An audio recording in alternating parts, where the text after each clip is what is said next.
Good morning students, welcome to your EVS class. Today will we read chapter 17 Mahatma Gandhi leads the nation, यानी महात्मा गांधी ने राष्ट्र का नेतृत्व कैसे किया उसके बारे में.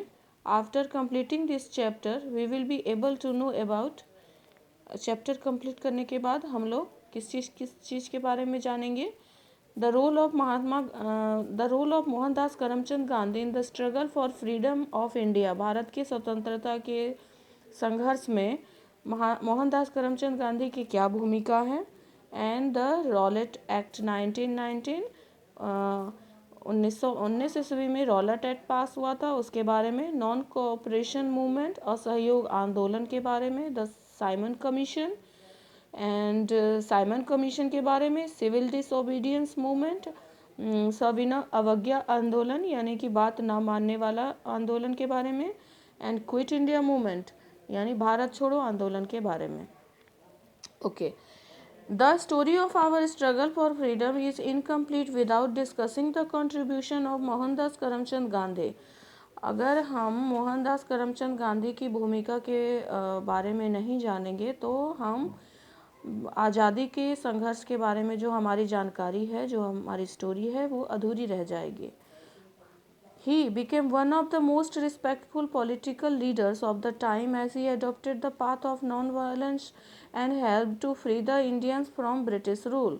उन्होंने वो पॉलिटिकल जो राजनेता थे उनमें बहुत ही उनकी जो वो एक ऐसे राजनेता थे जिनका बहुत आदर किया जाता था, बहुत ही रिस्पेक्टफुल लीडर थे और उन्होंने अहिंसा के पथ को चुना and help to free the Indians और भारतीयों को ब्रिटिश शासन से छुटकारा दिलाया. The show their respect the people of India started calling him Mahatma Gandhi.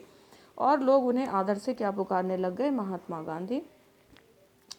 Gandhi ji was born on October 2, 1869 at Porbandar, Gujarat. Gujarat के पोरबंदर में 2 अक्टूबर 1869 को गांधी जी का जन्म हुआ था. He studied law in England and then went to South Africa. उन्होंने लॉ की पढ़ाई कहाँ करी, इंग्लैंड में, और उसके बाद साउथ अफ्रीका चले गए प्रैक्टिस करने के लिए. Mahatma Gandhi stayed there for 21 years. वहाँ पर 21 वर्ष रहे. He fight against the racist policies of white rulers there. वहाँ पर जो सफ़ेद लोग थे उनका वो जो जात रंग भेद नीति अपना रखे थे उन्होंने. गोरे लोग जो थे वे काले लोगों के साथ भेदभाव करते थे, उनके अगेंस्ट उन्होंने लड़ाई लड़ी वहाँ पे. As the British rule South Africa and India. उस टाइम ब्रिटिश शासन था कहाँ पर, अफ्रीका में और इंडिया में.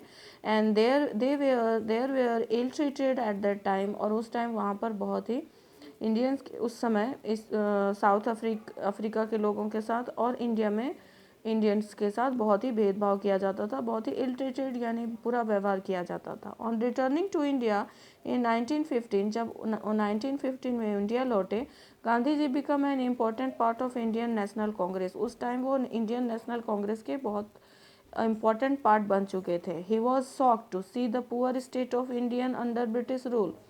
ब्रिटिश शासन के अंदर जो भारत के राज्य गरीब हो रहे थे, ये देखकर उनको बहुत शौक लगा. And also become very unhappy about the untouchables, lower caste people, जो नीची जाति के लोगों के साथ छुआछूत की भावना की जाती थी. इसे देखकर भी वो बहुत दुखी हुए. The disunity among the Indian people due to religion, caste and gender was a hindrance in the achievement of freedom. स्वतंत्रता प्राप्त करने के राह में बहुत बड़ा रुकावट था. जो लोगों के अंदर जातिगत भावना थी और जो स्त्री पुरुष में जो भेदभाव किया जाता था, ये स्वतंत्रता प्राप्त करने में बहुत बड़ी रुकावट थी. Hence Gandhi ji decided to work for their unity and freedom from such evils and as well as British rule.